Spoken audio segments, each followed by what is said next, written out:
पहले कि आप सवाल पूछे, मैं आपको 1 मिनट में समरी बता देता हूँ।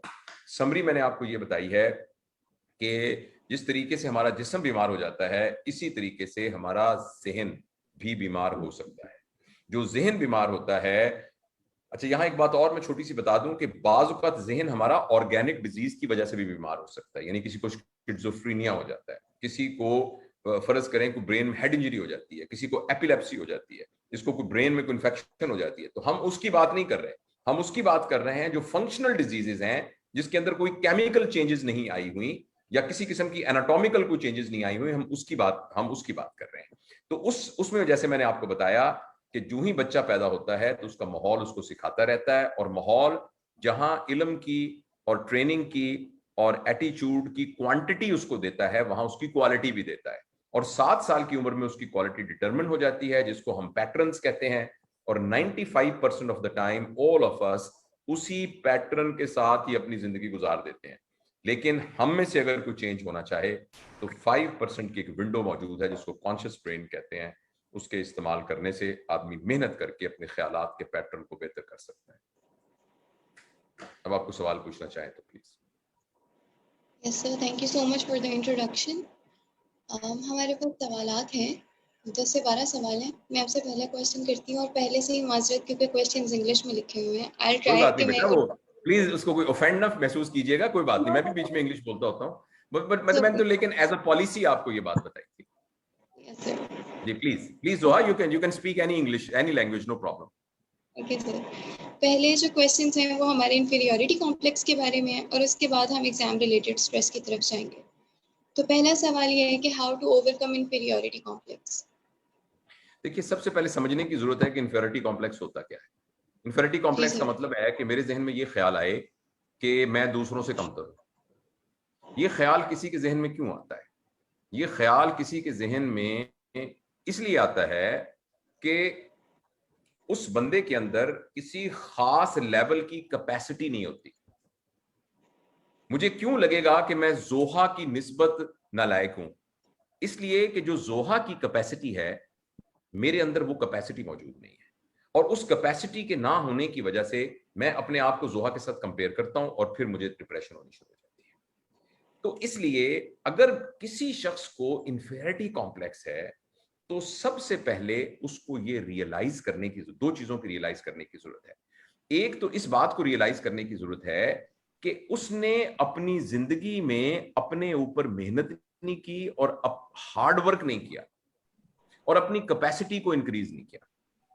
लिहाजा जिस शख्स को इंफीरियरिटी कॉम्प्लेक्स हो, वो एक कागज पे लिखे कि मुझे किन किन वजूहात की वजह से इंफीरियरिटी कॉम्प्लेक्स हो रहा है। जैसे मैंने आपको बताया था ना कि 5% का ब्रेन, कॉन्शियस ब्रेन के जरिए से हम अपने दिमाग की तमाम उलझनों को दूर कर सकते हैं। तो अगर इंफीरियरिटी कॉम्प्लेक्स एक उलझन के तौर पर आपके दिमाग में है, तो ये दूर सिर्फ उस शख्स की होगी जो इस बात को सबसे पहले रियलाइज करेगा कि मुझे ये उलझन है। अगर कोई भी एडल्ट को कभी भी नसीहत से, कभी भी रस्सियों से बांध के, कभी भी कोई दबाव पे ला के, कभी भी डरा धमका के आप चेंज नहीं कर सकते। उसको चेंज करने की पहली शर्त यह है कि खुद वो रियलाइज करे कि मेरे अंदर ये प्रॉब्लम है। लिहाजा इंफीरियरिटी कॉम्प्लेक्स जिसको है वो कागज पे लिखे और ये कहे कि मुझे किन किन वजूहात की बुनियाद पर इंफीरियरिटी कॉम्प्लेक्स है, और बड़ी सीरियस एफर्ट करे, कॉन्शियस एफर्ट करे, सोचे अपने आप को। अच्छा, जब वो ये सोचेगा तो सोचने में उसको अंदाजा हो जाएगा कि एक तो यह है कि मेरा पेट निकला हुआ है, और मेरे मुकाबले जो मेरा दोस्त दूसरा है वो स्मार्ट है, बिल्कुल वो पतला सा है, बिल्कुल स्मार्ट सा है। तो इसलिए जब लोग जाते हैं तो लोग सारे कहते हैं यार ये तो हीरो लगता है, और मुझे देख के ना, मुझे मेरी पैंट के ऊपर से पेट मुझे नजर आ रहा होता है।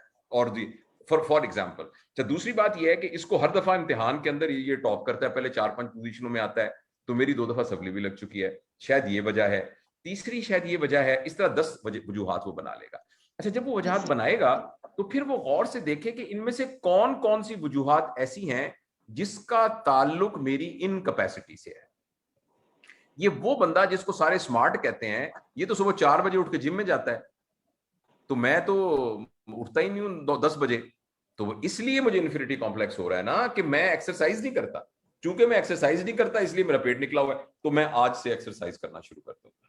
अच्छा, दूसरा है कि ये इसके नंबर पता नहीं क्यों अच्छे आते हैं। तो मैं ये देखता हूं कि मैं क्यों, मेरे नंबर क्यों नहीं आते, क्या मैं पढ़ता ठीक नहीं हूं। अब तो मुख्तसर ये कि आपको उस लिस्ट में से ना बहुत सी चीजें ऐसी मिल जाएंगी कि जिसमें एक्चुअली आपकी अपनी हार्डवर्क, आपकी अपनी मेहनत और आपकी अपनी कैपेसिटी का इशू था।